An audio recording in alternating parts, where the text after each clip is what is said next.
روایات میں آتا ہے، تفسیر مزری میں علامہ ثناء اللہ پانی پتی رحمۃ اللہ روایت نقل کی ہے، جیسے یعقوب علیہ الصلوۃ والسلام، ان کا بیٹا جب یوسف علیہ الصلوۃ والسلام گم ہو گئے اور 23 سال ہو چکے تھے اس وقت، 23 سال، روایت میں آتا ہے 40 سال کا ٹوٹل عرصہ تھا، 23 سال کا عرصہ گزر چکا تھا اور آپ صدمے اور غم سے بے حال ہو چکے تھے، صبح شام روتے رہتے، آنکھوں پہ سفیدی اتر آئی، ہڈیوں کا ڈھانچہ بن گیا، کمزور ہو گئے۔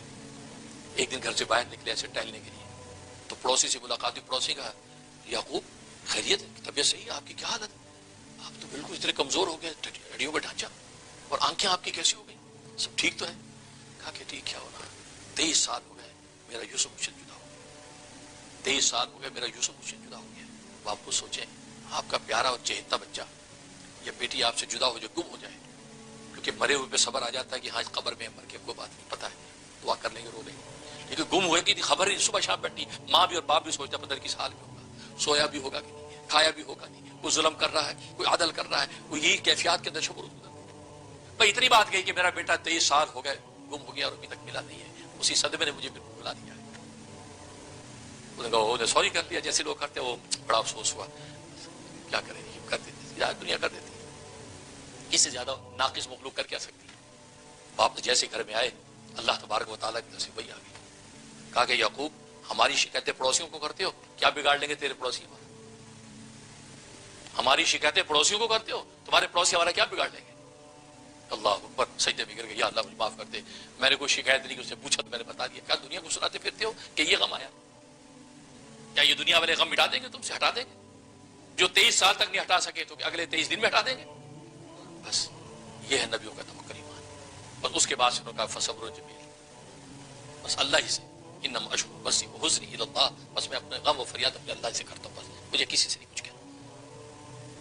تو بھئی یہ نبیوں کی یہ قصوں سے مقصود کہ آج ہمیں سبق دینا مقصود ہے، تم پر بھی کوئی غم اور دکھ آ جائے، خدا کے علاوہ کسی پر نگاہ اٹھانے کی ضرورت نہیں، اسی نے سارے فیصلے کرنے ہیں۔ مخلوق کو سنا سنا کے کیا کرتے ہو، گویا کہ ایک درجے میں اللہ کی شکایتیں کرتے پھرتے ہو، کیا بگاڑ لے گی مخلوق؟ بس یہ ہے صبر جمیل کہ نہ جو اللہ سے شکوہ نہ مخلوق سے شکایت، بس اللہ سے فریاد، انما اشکو بسی وحزنی الی اللہ۔ تو سب سے پہلی چیز صبر، اگر کوئی غم آیا، کوئی آفت ہے، صبر کرے، صبر کرے۔ اور قرآن میں اللہ نے بشارت دی وبشر الصابرین وَلَنَبْلُوَنَّكُمْ بِشَيْءٍ مِّنَ الْخَوْفِ، البتہ ضرور بضرور ہم تمہاری آزمائش کریں گے، تھوڑا سا خوف میں مبتلا کر کے، بھوک میں مبتلا کر کے، تمہاری جانوں کا نقصان کر کے، تمہارے مالوں کا نقصان کر کے تمہاری ہم آزمائش کریں گے۔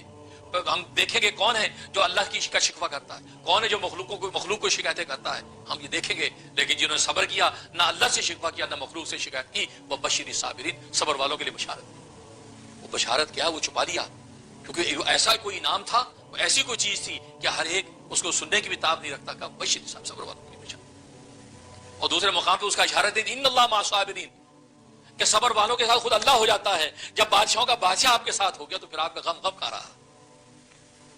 آج تھوڑا سا تعلق اس صاحب حیثیت سے ہوتا کہ جی نہیں فلاں کمیشنر صاحب ہمارے دور ہوتا، اللہ جب کسی کا ہوتا ہے پھر اس سے جدا نہیں ہوتا۔ آج ہم دنیا کے اندر ہم دوستیاں کرتے ہیں، پتہ نہیں کہ کوئی دوست ہمیں تکلیف پہنچا دے، ہم اس کو چھوڑ بیٹھے، لیکن اللہ تبارک و تعالی جب تمہارا دوست بنتا ہے، اللہ جب تمہاری میت اختیار کرتا ہے، تو اللہ بعد کو جانتا ہے، ماضی کو جانتا ہے، مستقبل کو جانتا ہے، حال کو جانتا ہے، تمہارے اندر کی باطن کی کیفیات کو جانتا ہے، وہ سب دیکھ بھال کے اب تمہاری میت اور صحبت اختیار کر رہا ہے۔ اس کا مطلب اللہ تمہیں چھوڑنے والا نہیں ہے۔